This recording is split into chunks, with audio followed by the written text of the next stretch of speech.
وقل رب زدني علما. Donc il est important, je le répète, pour la personne qui est douée d'intelligence, de choisir son équipe. De choisir avec qui tu veux être, dans quel groupe tu veux être, dans quelle équipe tu veux être. Dans l'équipe de ceux qui ont réussi, dans l'équipe de ceux qui auront le bonheur, ou bien toi tu vas être dans l'équipe de ceux qui ont perdu. C'est à toi de choisir, ya Jama'a. Parce qu'en général, vous le voyez bien, même dans la dunya, hein, les gens qui aiment les équipes de foot ou autres, ils portent leur maillot. Ça, tellement il aime une équipe, il porte son maillot. Pose-toi la question, quel maillot tu portes, toi?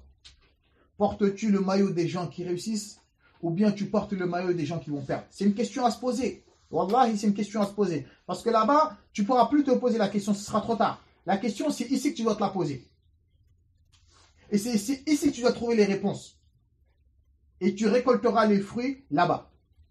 C'est pas là-bas que tu vas te poser la question, c'est trop tard. Là-bas, ce sera que le regret, qu'Allah nous en préserve. Donc, pendant que tu en vis, remets-toi en question, regarde tes œuvres, dans quelle équipe tu fais partie, dans quel groupe tu fais partie. Qu'est-ce que tu as préparé? Quelle provision tu as préparé? Qu'est-ce que tu as préparé pour le questionnement des anges dans la tombe? Qu'est-ce que tu as préparé pour le fait de passer le pont qui est As-Sirat, qui est entre le paradis et l'enfer? Qu'est-ce que tu as préparé pour cela? C'est une question à se poser. Est-ce que vous avez compris? Donc si toi, Falillah alhamdu wal minna, tu es parmi les gens qui apprennent, qui apprend sa religion, tu es parmi les gens qui accomplissent la prière, tu es parmi les gens qui disent la vérité, tu es parmi les gens qui ne sont pas injustes, tu es parmi les gens qui respectent les limites d'Allah subhanahu wa ta'ala, réjouis-toi. Mais le plus important, c'est la fin. Réjouis-toi, tu es sur le droit chemin, mais crains comment tu vas terminer.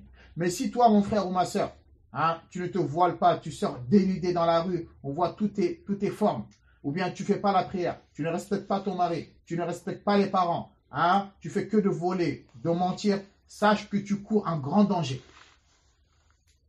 Mais tant qu'il y a de la vie, il y a de l'espoir. Il n'est pas trop tard pour revenir en arrière. Notez, Faman arada an-najata, celui qui veut réussir, les frères et les sœurs, فَلْيَتَخَلَّصُ مِنْ رِقِّ النَّفْسِ وَالدُّنْيَا وَالْهَوَى وَالشَّيْطَانِ. Celui qui veut réussir, il faut qu'il s'affranchisse. Il faut qu'il s'affranchisse de l'esclavage. Il faut qu'il se débarrasse de son nafs, de son âme, de la dunya, des passions et de shaitan. Il faut que tu t'affranchisses. Tu ne restes pas l'esclave. Il ne faut pas que tu sois l'esclave ni de ton nafs, de ton âme, ni de shaitan, ni de tes passions, ni de la dunya. Si tu es l'esclave d'une de ces quatre choses-là, tu ne réussiras pas. Pour réussir dans l'au-delà, il faut que tu t'affranchisses, tu te délivres de l'esclavage de la dunya, de l'esclavage de shaitan, de l'esclavage de ton nafs et de l'esclavage de tes passions. Si tu le fais, tu réussiras. Qu'Allah fasse qu'on s'affranchisse de l'esclavage de ces quatre choses-là. Vous avez compris? Il faut s'affranchir, il faut se délivrer de l'esclavage de ton âme, de tes passions, de courir après la vie d'ici-bas et de shaitan. Celui qui réussit à s'affranchir de ces choses-là, tu réussiras. Naam Islam? C'est comme si tu es l'esclave. Mais tu fais ce qu'ils veulent. Les personnes, les gens. Non, la dunya.